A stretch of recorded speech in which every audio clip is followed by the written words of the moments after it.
اعوذ باللہ من الشیطان الرجیم بسم اللہ الرحمن الرحیم السلام علیکم ورحمۃ اللہ۔ ناظرین محترم، یہ مختصر سا ایک ویڈیو بنانے کا مقصد صرف یہ ہے کہ جو حال ہی میں مسٹر اگنی ہوتری نے دا کشمیر فائلز نامی مووی منظر عام پر لائی ہے، اور اس مووی میں بانی شیعت کشمیر حضرت میر شمس الدین عراقی رحمت اللہ علیہ کے بارے میں گستاخی کی گئی ہے اور بدزبانی کی گئی ہے، اور ان کی شخصیت کو مسخ کرنے کی کوشش کی گئی ہے۔ 4 چیزیں ہیں اس کلپ میں، چونکہ میں نے پوری مووی نہیں دیکھی ہے، وہ ایک چھوٹی سی کلپ جس پر میں اس وقت گفتگو کروں گا۔ 4 چیزیں نمایاں طور پر اس کلپ میں ہم دیکھتے ہیں۔ پہلی چیز کہ حضرت میر شمس الدین عراقی رحمت اللہ علیہ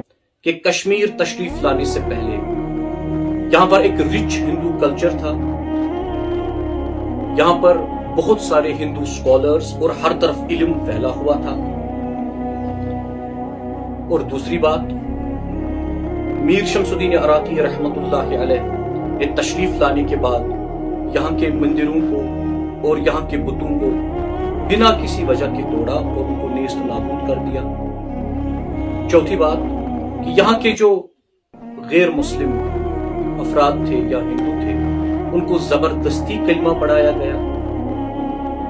چوتھی اور آخری بات کہ میر شمس الدین عراقی رحمت اللہ علیہ نے اپنے ساتھی فوجیوں کے ذریعے ہندو گھروں میں جا کر وہاں ان کو پکڑ کر لائے اور زبردستی ان کے منہ میں بیف ڈالا گیا، زبردستی سے ان کا ختنہ کروایا گیا اور زبردستی سے پھر ان کو کلمہ پڑھایا گیا۔ ان 4 چیزوں کے بارے میں تھوڑا سا گفتگو کرنے کی کوشش کریں گے۔ پہلی بات، جو اس مووی میں بڑا چڑھا کر پیش کیا گیا ہے اور ایک کتاب کو بنیاد بنا کر یہ باتیں کہی گئی ہیں، اس کتاب کا نام ہے تحفۃ الاحباب۔ اس تحفۃ الاحباب کا ترجمہ انگریزی ترجمہ ہوا ہے، اور اس کتاب کے انگریزی ترجمے کا نام ہے A Muslim Missionary in Medieval Kashmir۔ اور تحفۃ الاحباب کتاب کا ترجمہ انگریزی زبان میں ترجمہ کرنے والے ہیں کاشی ناتھ پنڈت، جو ایک ظاہر ہے کہ ایک ہندو ہے۔ ناظرین محترم، اس کتاب میں 4 چیپٹرز ہیں۔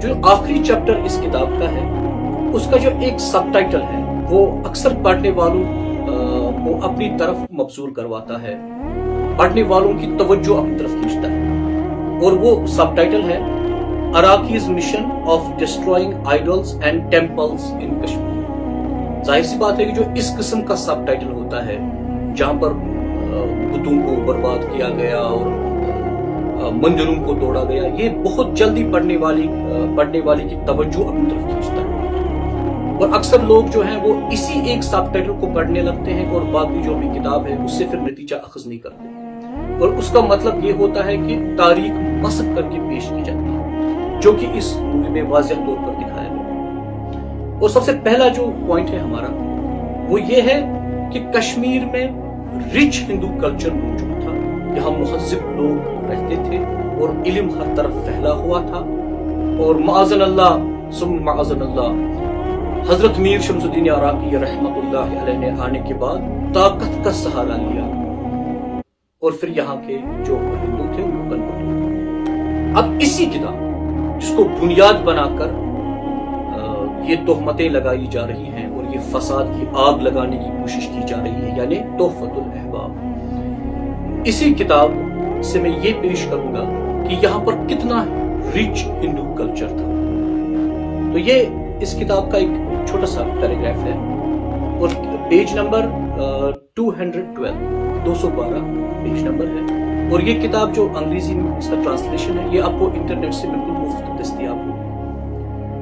اب اس کا یہ پیراگراف سنیے، جس سے آپ کو یہ اندازہ ہو جائے گا کہ حضرت میر شمس الدین عراقی رحمت اللہ علیہ کے تشریف لانے سے پہلے یہاں کی جو ثقافت تھی اور تہذیب تھی وہ کیسی تھی۔